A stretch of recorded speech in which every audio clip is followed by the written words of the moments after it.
ମୁଁ ସ୍ମିତା ଆପଣ ସମସ୍ତଙ୍କୁ ସ୍ୱାଗତ କରୁଛି ଲର୍ନ ଇନ୍ ପାଇପଲାଇନ୍ ଚ୍ୟାନେଲକୁ। ଏହି ଚ୍ୟାନେଲରେ ଆମେ ପାଞ୍ଚ ଧାଡ଼ିରେ ମହାପୁରୁଷଙ୍କ ଜୀବନୀ ବିଷୟରେ ଜାଣନ୍ତି। ଯେତେବେଳେ ପାଞ୍ଚ ଧାଡ଼ିରେ ଜାଣନ୍ତି ଅଧିକା ଜାଣିବାକୁ ଇଚ୍ଛା ହୁଏ। ଯଦି ଅଧିକା ଜାଣିବାକୁ ଇଚ୍ଛା ଅଛି କମେଣ୍ଟରେ ଜଣେଇବେ। ଆମେ କ'ଣ କରିବା ନା 10 ଧାଡ଼ି 15 ଧାଡ଼ି ବା ଲମ୍ବା ଏସେ ମହାପୁରୁଷଙ୍କ ବିଷୟରେ ନେଇକି ଆସିବା।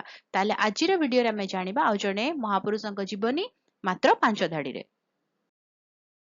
ମହାପୁରୁଷ ଅଚ୍ୟୁତାନନ୍ଦ ଦାସ ଷୋଡ଼ଶ ଶତାବ୍ଦୀର କବି, ଦ୍ରଷ୍ଟା ତଥା ବୈଷ୍ଣବ ସନ୍ଥ ଥିଲେ।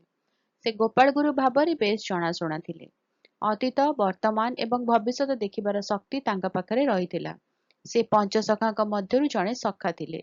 ସେ ଅନେକ ପୁସ୍ତକ ଲେଖିଥିଲେ ଏବଂ ସଂସ୍କୃତ ଭାଷାରେ ଲିଖିତ ପୁସ୍ତକକୁ ଓଡ଼ିଆ ଭାଷାରେ ରଚନା କରିଥିଲେ।